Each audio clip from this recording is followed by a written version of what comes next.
প্রথম কাজ হইল তুই প্রত্যেকটা সেক্টরে নারী পুরুষ একত্রিত হইয়া চাকরি করবে এই ব্যবস্থা করে দেবে।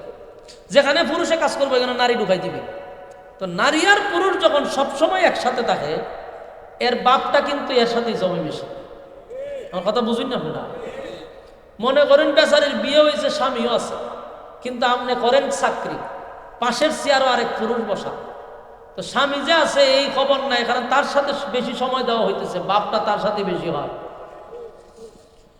তো নারী আর পুরুষ যখন একত্রিত করে দিছে, কইছে এখান থেকে জানা বেবিচার চালু হবে।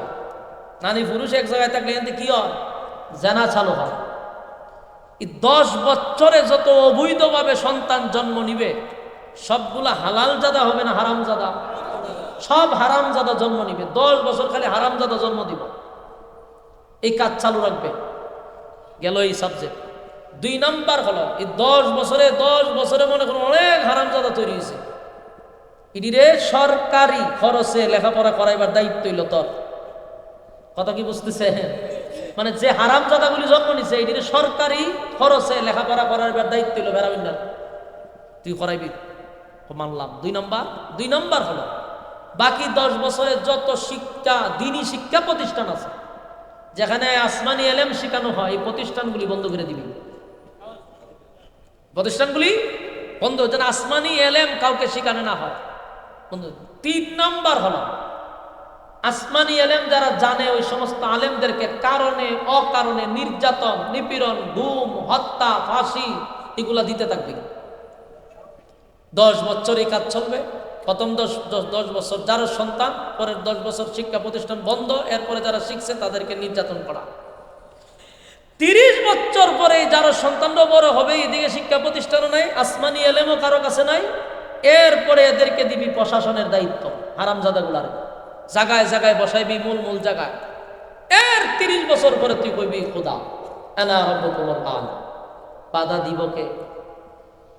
30 বছর পরে সে খোদা দাবি করার পরে তারে কেউ বাধা দিছে না, সবাই খোদা মাইন্না নিছে। নাউজুবিল্লাহ। এই মাস্টার প্ল্যান হামাইন্না। মাস্টার প্ল্যানটা বন্ধুটা কেমন বন্ধু ছিল? এই বন্ধু ফেরাউনকে কোথায় নিয়ে গেছে? শেষ পর্যন্ত ফেরাউন না খোদা দাবি করছে। আমি যদি বলতে থাকি আজকে ফেরাউনের কাহিনী শুনলে আপনারা অবাক হয়ে যাবেন। আমার তো সাবজেক্ট এটা না, শুধু বুঝাইতে চাই বন্ধু কতটুকু ক্ষতি করে। এই বন্ধুর কথায় আসিয়ারে পর্যন্ত সে নির্যাতন করছে। আসিয়ার শরীরে প্যারাগ মারছে বন্ধুর কথায়, নিজের স্ত্রীর শরীরে প্যারাগ মারছে এই ফেরাউন না, বন্ধুর কথা। তো এই বন্ধু এর জাহান্নাম পর্যন্ত নিয়ে গেছে। আমাদের সমাজে যারা অপকর্মের সাথে জড়িত, বেশিরভাগ সময় দেখবেন এই ক্ষতিগুলা করতেছে বন্ধু। আপনি যদি একজন সুদপুরের সঙ্গে চলেন, তা আপনি সুদ করিতেন না, কি হইবেন? আপনার তো শুধু শিখাইব যে কেমনে লাগাইলে কেমনে বাড়ে। বন্ধুরে বন্ধু শিখায়, দোস্ত 10,000 লাগা 1,000 পাইবি, তুই কই বালা বুদ্ধি দিছস। ঘুষখোরের সাথে চললে ঘুষখোরে শিখাইব কেমনে ঘুষ লইতে হয়। বেনামাজির সঙ্গে আপনি চললে আপনি নামাজি হবেন না, আপনি বেনামাজি হবেন। জেনাকুরের সাথে চললে জেনা শিখবেন। মাদক ব্যবসায়ীর সাথে চললে মাদক ব্যবসা শিখবেন। এক কথা, বন্ধু নির্বাচনের ক্ষেত্রে সাবধান। কথা এখন ঠিক? এটা মাথায় রাখবেন আজকে থেকে। রাসূলের যুগে একজনের নাম ছিল উকবা ইবনে আবু মুআইদ, জাহান্নামের সিল মারা একটা কাফের। এর বন্ধু ছিল এই ওই কিতাব, এর বন্ধু ছিল উবাই ইবনে খালফ, মানে ওই উকবার বন্ধু। এরা এত ঘনিষ্ঠ, এত বন্ধুত্ব, মানে আত্মার বন্ধুত্ব। তো এরা তো খারাপ লোক, এদের মধ্যে একটা ভালো গুণ ছিল, এরা কিছুদিন পর পরে মানুষটা খাওয়াইতো। এই গুণটা আবার আল্লাহর কাছে পছন্দনীয়। এই গুণটা মুমিনের মধ্যে থাকা জরুরি।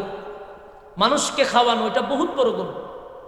এটা নবীদের সুন্নাহ, মেহমানদারি করানো। আমরা তখন বাড়িতে মেহমান ঢুকলে আমরা মন খালা হয়ে যাবে, সেরা খালা হয়ে যাবে। কিন্তু একজন মেহমান ঘরে ঢুকে বরকত নিয়া আপনি তার মেহমানদারি করেন। তো এরা কদিন পরে পরে খানার পার্টি করত। একটা খানার পার্টি করছে। খানার পার্টি করার পরে তার মনের ধারণা হলো যে খাওয়াইবই, যেহেতু আমি সবচেয়ে ভালো মানুষটারে খাওয়াবো। বলুন খাওয়াইবো, যাতে খারা খাওয়াইবো, সবচেয়ে ভালো মানুষটারে খাওয়াইবো। আপনার গরু যদি একটা মুরুগ জবা করেন, হারে দাওয়াত দেন, ইমাম সাহেবের দাওয়াত দেন। কেন আপনার গ্রামে চেয়ারম্যান নাই, মেম্বার নাই, খাওয়ার না কেন? আপনার ধারণা হইল এই গ্রামের সবচেয়ে ভালো মানুষটা যদি তাকে তাহলে একজন ইমাম সাহেব আছে, একজন আলেম, সবচেয়ে ভালো মানুষ, এই জন্য আপনি তারা খাওয়ান। উখবারও চিন্তা হইলে খাওয়াইবই, যেহেতু সবচেয়ে ভালো মানুষটারা খাওয়াবো। এ ভালো মানুষ তো খাই দেখছে যে আল্লাহ রাসুলের চেয়ে ভালো মানুষ কেউ নেই। সে রাসুলের কাছে গিয়ে কইছে আগামীকালকে আমার বাড়িতে আপনার দাওয়াত। আল্লাহর রাসুল তার বাড়ি থেকে উপস্থিত, দস্তরখানা বিছাইছে, খানা সামনে না দিছে। হঠাৎ করে রাসুল দাঁড়ায় গেছে, দাঁড়ায় বলতেছে উখবা তোমার ঘরে খানা খাবো না। উখবায় হয় ইন্না লিল্লাহি, খাইতেন না কেন? হয় আমার জেহানে ছিল না। তুমি একজন অমুসলিম আর আমি একজন আল্লাহর পয়গাম্বর, একজন অমুসলিমের ঘর আল্লাহর পয়গাম্বর খানা খাইতে পারে না, তাই আমি চলে যাচ্ছি। তখনকার একটা স্বভাব অভ্যাস ছিল, কারো ঘর থেকে যদি খানা না খাইয়া কেউ উঠতে যায় তাহলে এর থেকে শরম লজ্জা আর হতে পারে না, মুখ দেখাইবার মতো না। উখবা আপনি এনতে গেলে আমার মরা ছাড়া কোনো উপায় নেই, আপনি খানা খাইতে পারেন, আমি মরণ লাগবো, রাস্তায় মুখ দেখাইতে পারবো না। আপনার মতো ব্যক্তি খানা খাইছে না। রাসূল বলেন খাইতে পারি এক শর্তে, যদি তুমি কালেমা পড়ো। উখবায় দেখলো যদি মোহাম্মদ উঠে যায় মান সম্মান ইজ্জত ধূলিসাৎ হয়ে যাবে, সুতরাং আমার কালেমা পড়া ছাড়াও কোনো অপশন নাই।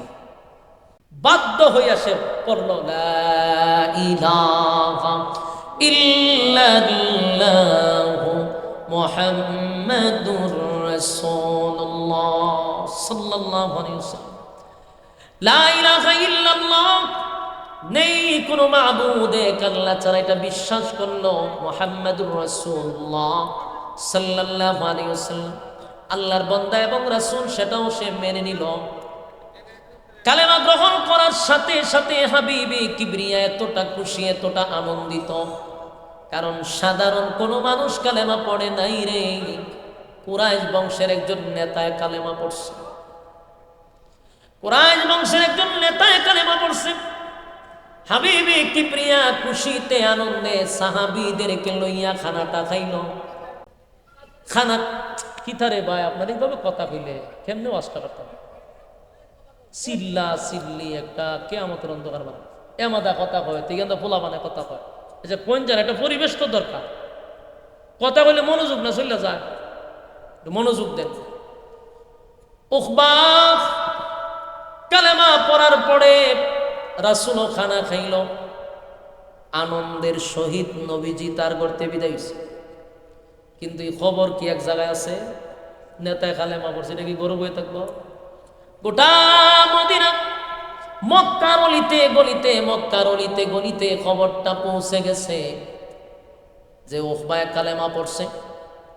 এই খবর যখন পৌঁছে গেছে, তার বন্ধু উবাইবের বাড়িতে পর্যন্ত খবরটা পৌঁছায় গেছে। বন্ধু যখন শুনছে বন্ধু কালেমা পড়ছে, তার সাঙ্গ পাঙ্গ নিয়া দৌড়াইয়া গেছে উখবার বাড়িতে, গিয়া কয় উখবা শুনছি তুই নাকি কালেমা পড়ছস? বলে হ্যাঁ কালেমা পড়ছি। উবাই কয় তুই যে কালেমা পড়ছস, তুই না আমার বন্ধু, বন্ধু হইয়া আমার কলিজাটা ভেঙ্গে দিলি। একই সাথে চলাফেরা করি, একই সাথে ব্যবসা বাণিজ্য করি, একই সাথে উঠা বসা করি, ব্যবসা বাণিজ্য তোর সঙ্গে করি, আখাম পোখাম যা আছে তোর লইয়া করি, দুর্নীতি টেন্ডারবাজি চাঁদাবাজি যত টাকা কামাই তোরে অর্ধেক দিই, আমি অর্ধেক নিই, বোতল যদি খাই বন্ধু তোরে একটা দিই, আমি একটা খাই, সব অপকর্ম তোর লইয়া করি, আর কালেমাটা পইরা আমার কলিজাটা ভেঙ্গে দিলি, দারুণ কষ্ট লাগলো বন্ধু। আজকের থেকে তোর সঙ্গে আমার ব্যবসা বাণিজ্য সব বন্ধ, আজকের থেকে তোর সঙ্গে সমস্ত সম্পর্ক বন্ধ, আজকের থেকে বন্ধু মহল থেকে তোরে বয়কট করে দিলাম। বন্ধু বন্ধুরে বলতেছে, রাগান্বিত হইয়া বলল বন্ধু আমার কলিজাটা ভেঙ্গে দিলি, কালেমা পড়লি, বাপ দাদার ধর্মের মধ্যে চুনকালি মারলি, আমার সঙ্গে চইলাম, মুহাম্মদের সঙ্গে বন্ধুত্ব করলি, এটা হইল না। এই কথা বলে উখবার সাথে রাগারাগি করে তার বন্ধু যখন চলে যায়, উখবার সাথে সাথে বন্ধুরে খুশি করার জন্য, বন্ধুর আবদার রক্ষা করার জন্য সামনে গিয়া দাঁড়াইছে। দাঁড়ায়া বলে বন্ধু আমারে যদি রাইকা তুই চলে যাস তাহলে আমি কেমনে চলবো? যা হবার হয়েছে এবার বাদ দে, ব্যবসা বাণিজ্য একসাথেই করব।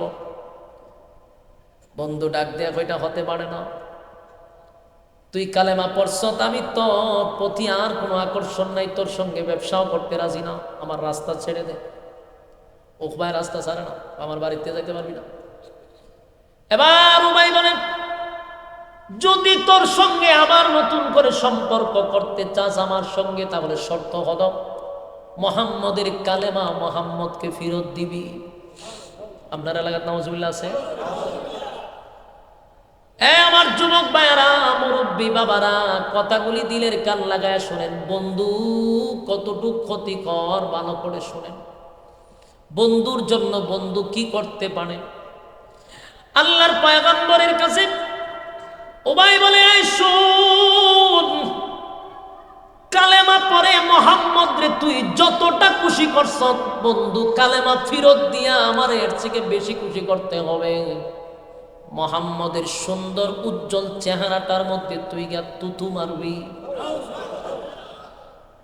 আমার যুবক ভাইরা, উকবা কিন্তু কালেমা পড়ছিল, উকবা কিন্তু লা ইলাহা ইল্লাল্লাহ, নেই কোনো মাবুদ আল্লাহ ছাড়া, একত্ববাদী খোদার উপরে ঈমান আনছে, বন্ধুর কথা মাইনা এখন রাজি হয়ে গেছে। ওই ঠিক আছে, আমি মুহাম্মদের কাছে গিয়া কালেমা ফেরত দিব। জোরে কর নাউজুবিল্লাহ।